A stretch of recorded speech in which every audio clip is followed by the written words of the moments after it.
Hello दोस्तों, तो कैसे हैं आप सब। आशा करता हूं कि आप सब अच्छे होंगे। आज दोस्तों हम सब पढ़ने वाले दोस्तों क्लास 11th एनसीईआरटी केमिस्ट्री का चैप्टर नंबर 1 रासायनिक विज्ञान के मूल अवधारणाएं, some basic concept of chemistry. उसके बहुत ही मोस्ट वांटेड और इंपॉर्टेंट टॉपिक सार्थक अंक, सिग्निफिकेंट फिगर को, क्योंकि बहुत सारे सवाल आपको एग्जाम में, बोर्ड एग्जाम में देखने को मिलते हैं। इससे तो इसको हम लोग बहुत ही शानदार तरीके से सरल भाषा में समझने का प्रयास करते हैं। समझना, क्लियर करना, उस वीडियो को अंत तक देखते रहिएगा। वीडियो अच्छा लगे तो लाइक कर दीजिएगा और कुछ भी सीखेगा तो प्लीज हमारे चैनल को सब्सक्राइब कर दीजिएगा। तो शुरुआत करते हैं आज की नई क्लास को। देखिए, सार्थक अंक आखिर होता क्या। जब पहले आपको सार्थक अंक निकालने से पहले आप जानिए कि सार्थक अंक होता क्या है ना, क्योंकि मैं यहाँ पे बहुत से सवाल लिया हूं, उससे टेंशन मत लीजिए। कैसे निकलता है मैं आपको दिमाग में घुसा दूंगा, कैसे निकलता है ये कंसेप्ट को। देखिए, पहले जानते सार्थक होता क्या। देखिए तो आप सब जानते हो कि केमिस्ट्री में लैब वगैरह में कुछ खोज वगैरह होते रहते हैं, कुछ डाटा वगैरह में निकालते रहते हैं रिएक्शन करवा करवा के, है ना, कितना उसका वेट है, कितना उसका ये है। तो दोस्तों वहां पे क्या होता है ना, जब जैसे ही प्रयोग किए जाते हैं, केमिस्ट्री में प्रयोग किए जाते हैं, तो प्रयोग करने वक्त दोस्तों क्या होता है ना कुछ इरर्स आते हैं। इरर्स का मतलब त्रुटि आते हैं। अब मान लीजिए इरर नहीं आएगा, मान लीजिए मशीन थोड़ा सा खराब है, मशीन स्लो चल रहा है या मशीन फास्ट है, तो कोई ना कोई इरर आ ही जाएगा, या दोस्तों त्रुटि आ जाएगा, या तो अनिश्चितता मतलब अनसर्टेनिटी उसके आने के कारण भाई तो काम गड़बड़ हो जाएगा। अब मान लीजिए आप बना रहे हैं कितना ग्राम, मान लीजिए मीथेन बना रहे हैं, और मीथेन का मान लीजिए कुछ जो डाटा निकला ग्राम में भार में उसका ज्यादा निकल गया, या 0.5 ज्यादा निकल गया, कम निकल गया, तो वहां पे इरर आता है। उसी इरर को ना हम लोग दूर करने के लिए वैज्ञानिक लोग सार्थक अंक वर्ड का प्रयोग करते हैं, है ना। तो उसका डिफिनेशन क्या बोलता है भाई, बोलना क्या है कि जब किसी मापन का परिभाषा, जब किसी मापन का सुनिए परिमाण मतलब मैग्नीट्यूड, कितना मैग्नीट्यूड उस मेजरमेंट का आता है, तो किसी मापन का परिमाण शुद्ध रूप से प्राप्त होता है, तब उस मापन में जो अर्थपूर्ण अंक होते हैं, मीनिंगफुल जो नंबर होते हैं, उस नंबर को ही क्या कहते हैं, सार्थक अंक कहते हैं। जो आप डाटा निकालें, मेजरमेंट में जो डाटा निकालें, वो डाटा में जो मीनिंगफुल नंबर रहते हैं, मीनिंगफुल मतलब जिसका हम काम हो, जिसका मीनिंग हो, है ना, उसी को क्या बोलते हैं, सार्थक अंक बोलते हैं। और जो मीनिंगलेस हो उसको हटा देते हैं, उसको गिनते नहीं है। तो मैं यहाँ पे लिया हूं कुछ संख्या, उस संख्या में मैं सार्थक अंक निकालूंगा, मतलब सिग्निफिकेंट फिगर निकालूंगा। इसका 5 रूल होता है ना, याद कर लीजिएगा, आप धज्जियां उड़ा दीजिएगा सार्थक अंक को। पहला रूल क्या बोलता है कि वे समस्त अंक जिसमें शून्य नहीं है सार्थक अंक कहलाते हैं। कोई भी दुनिया का नंबर दे दे, यदि उसमें 0 नहीं है, समझिए कि वो आपका सार्थक अंक है। जैसे मान लीजिए दे देगा आपका 121 है, कितना 3 सार्थक।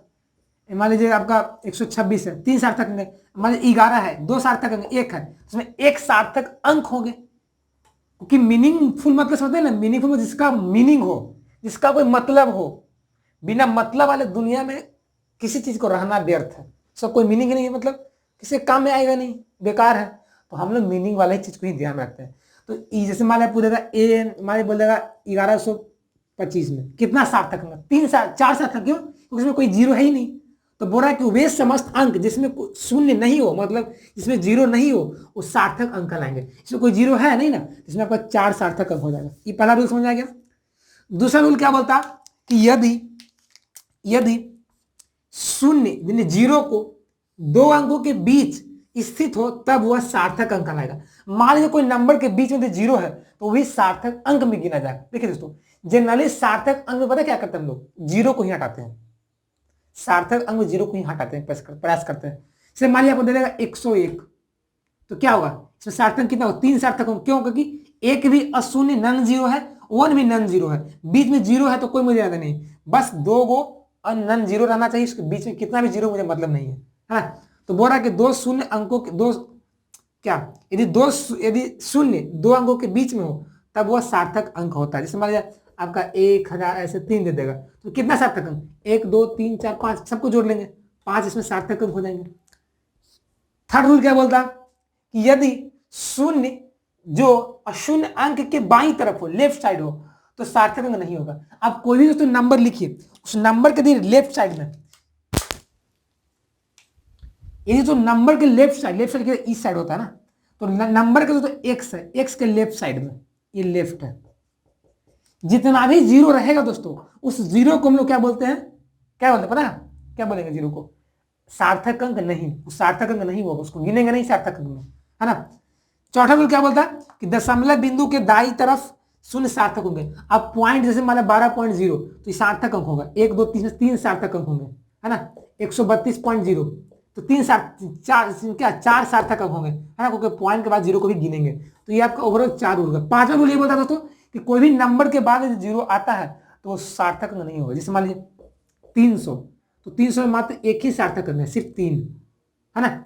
मतलब 5000, इसमें एक ही सार्थक अंक है। ये जो लास्ट वाले जीरो को नहीं गिनेंगे। ये ओवरऑल आपका 5 रूल हो गया, है ना। अब देखिए 5 रूल को मैं अप्लाई करूंगा ना क्वेश्चन पे, तो आपको और ही दिमाग में अट जाएगा, समझ आ जाएगा क्या होता है। देखिए पहला 44.3, बताइए इसमें क्या होगा, सार्थक कितना होगा, कितने सार्थक अंक होंगे बताइए। रूल के अनुसार, रूल बगल में ही लिखा हुआ है, बस ताकना है, झांकना है, हमसे बताना है, क्या बताइए।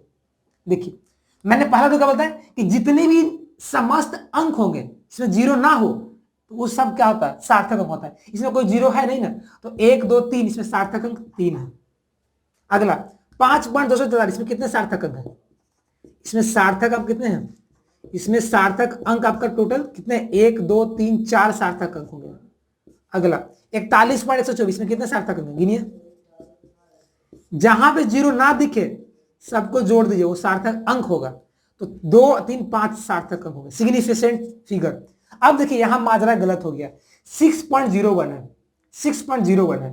तो है भाई क्या कंडीशन आएगा, देखिए मैंने क्या बोला कि जब दोस्तों रूल नंबर सेकंड का कि यदि शून्य दो अंकों के बीच स्थित हो तो वह सार्थक अंक होगा। तो यहां देखिए तो आपका जीरो जो है 6 और 1 के बीच में है ना, तो 6 और 1 के बीच में तो ये क्या होगा, सार्थक अंक होगा। यहाँ पे जीरो को हटाऊंगा नहीं तो क्या हो जाएगा, 1 2 3 हो जाएगा। तो यहाँ पे आपका टोटल सार्थक अंक 3 हो जाएंगे। यहाँ पे 11.005 यहाँ गिनिए तो देखिए यहाँ तो जीरो है, बट यहाँ जीरो को हम लोग हटाएंगे नहीं। सार्थक अंक में से तो जनरली हम लोग जीरो को निगलेक्ट करते हैं, तो निगलेक्ट ना करके यहाँ पे गिनेंगे। क्यों, क्योंकि सेकेंड रूल क्या बोलता है कि दो नन जीरो नंबर के बीच यदि जीरो आता है तो उसको सार्थक अंक में गिना जाएगा, उसको सार्थक अंक बोलेंगे। तो 1 2 3 4 5, तो इसमें सार्थक अंक 5 आपका है। अगला 0.523, बताइए सार्थक अंक होगा कि नहीं होगा, बताइए। नहीं होगा, क्यों नहीं होगा, थर्ड रूल, वह शून्य वह जीरो जो अशून्य अंक के बाईं तरफ लिखा जाए सार्थक अंक नहीं होते हैं। तो ये देखिए तो ये 523 है, क्या है, नन जीरो है। अब 523 के लेफ्ट साइड में, 523 के लेफ्ट साइड में क्या जीरो है, इसको गिनूंगा नहीं गिनूंगा, तो ओवरऑल इसमें कितना, 3 ही सार्थक अंक है। कोई भी संख्या के, कोई भी नंबर के यदि लेफ्ट साइड में जीरो है वो सार्थक अंक में नहीं गिना जाएगा। लेकिन वही जीरो यदि राइट साइड में है, नंबर के राइट साइड में बायां दायां तरफ, उसको गिनेंगे ना। यहाँ क्या था, बायां तरफ था, जैसे यहाँ देखिए 0.0014 है, इसको गिनेंगे, इसको गिनेंगे नहीं गिनेंगे, बताइए तो नहीं गिनेंगे। क्यों, ये क्या बोला, हाँ तो यहाँ पे क्या हो जाएगा हमारा 0.014, तो यहाँ पे कितना हो जाएगा सार्थक अंक, 3 ही होगा सिर्फ। यहाँ 0.012 में क्या होगा, इसमें यहाँ 1 होगा सिर्फ सार्थक अंक, क्योंकि 2 है ना, सिर्फ एक ही है ना, जीरो जीरो तो कैंसिल कर देंगे तो बचेगा सिर्फ 2, यानी 1 है आपका, यहाँ पे 1 नंबर है। संख्या बस गिनना कितना है, नॉन जीरो नंबर। जैसे 11.0 है तो देखिए तो इसमें कितना सार्थक अंक होगा, बताइए तो कितना होगा, 3 होगा। बोले कितने कैसे सर, 2 ही होना चाहिए ना, उसी भी यहाँ तो 11 ही है, जीरो की कैसे जोड़े। देखिए रूल क्या बोलता है, चौथा नंबर, दशमलव बिंदु के दाईं तरफ के जो शून्य होते हैं सार्थक होते हैं। तो दशमलव बिंदु यहाँ पे है, इसका दायां यानी कि राइट साइड जीरो है, तो इसको जोड़ दूंगा तो 1 1 2 1 3 हो गया, 3 क्या होगा आपका सार्थक अंक हो गया। 500.0 क्या होगा, जीरो तो 1 2 3 इसी जीरो को भी जोड़ेंगे 4 हो जाएगा, तो 4 आपका सार्थक होगा। क्यों हुआ, क्योंकि पॉइंट के बाद जीरो को गिनते हैं, जब जीरो कहाँ हो, राइट साइड में हो पॉइंट के बाद। लेकिन वही दो पॉइंट, वही जीरो दी पॉइंट के लेफ्ट साइड में तो उसको नहीं गिनते हैं। सिर्फ 500.0 है भाई, यही तो हो गया, 5000.0 है तो इसको कितना हो जाएगा, 3 4 5 हो जाएगा, 5 सार्थक। अब यहां माजरा फंस गया, 500 में कितने सार्थक अंक हैं, तो यहां तो कितना है, 1 है। अब बोले सर क्यों जीरो क्यों नहीं जोड़े, क्योंकि रूल, चौथा रूल ये बोलता है कि दशमलव बिंदु की होना चाहिए, दशमलव बिंदु के राइट साइड होना चाहिए, ना कि नंबर के। तो 500 में कोई है, पॉइंट नहीं ना है, तो पॉइंट नहीं है, तो यहाँ पे जो कोई नंबर के जो बाद वाला जो जीरो होता है राइट साइड वाला, जीरो सार्थक अंक नहीं होता है ना। ये 5वां रूल का जो मैं नहीं लिखाया हूँ, ठीक है, तो याद रखिएगा। जब भी कोई दे देगा आपका 1000, इसमें सिर्फ 1 होगा, 2000 20,000 में सिर्फ एक होगा सार्थक अंक, है ना। बात में समझ आ रहा है कि नहीं आ रहा, बताइए तो, आ रहा है ना। तो इस तरह से दोस्तों आप सार्थक अंक को निकाल सकते हैं। देखिए कोई हार्ड है नहीं भाई, लेकिन जब तक आप कंसेप्ट को जानिएगा नहीं ना, थोड़ा सा रिवीजन नहीं करिएगा तो हल्का तो लगेगा नहीं। अब मैं बता दिया, बनाने वाला भूल जाइएगा, अभी तो आपको समझ में आ गया होगा भाई बना देंगे, अब छोड़ दीजिएगा तो बनेगा। आप इसको 2-3 बार देखते रहिए, तब जब इसको अच्छे तरह से मुलाकात हो जाए, इससे दोस्ती बन जाए, तब इससे भाई सालों 2 साल बाद मिलेंगे तो कोई दिक्कत, दोस्ती टूटने वाला है नहीं। लेकिन अभी दोस्ती किए हैं तो छोड़ दीजिएगा, फिर 2 साल बाद आइएगा तो भूल जाएगा, दोस्ती टूट जाएगा, कोई पहचानेगा भी नहीं। इसलिए इसको रिवीजन करिए बार बार, है ना।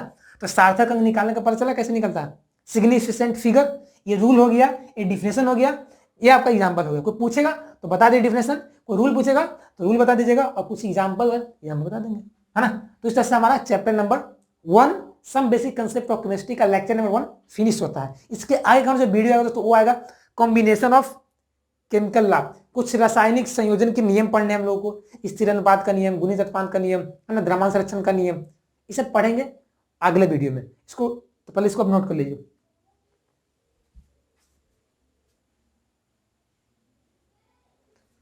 तो कैसा लगा आज का क्लास, अच्छा लगा ना, कुछ सीखिए, हेल्पफुल था तो प्लीज यार वीडियो को लाइक कर दीजिएगा, और दोस्तों चैनल पर पहली बार होगा तो हमारे चैनल डिजिटल स्टडी को सब्सक्राइब कर दीजिएगा, क्योंकि आप सबके भी एक सपोर्ट की जरूरत है। आप सबको तो पता ही होगा कि हमारे चैनल पर लगातार class 10th 11th and 12th की free of cost physics chemistry biology की तैयारी कराई जाती है, इसलिए हमारे चैनल को सब्सक्राइब कर हमसे जुड़ सकते हैं। तो मिलते हैं नए वीडियोज में, तब तक के लिए बन रहेगा। जय हिंद, जय Bharat, take care, bye, best of luck.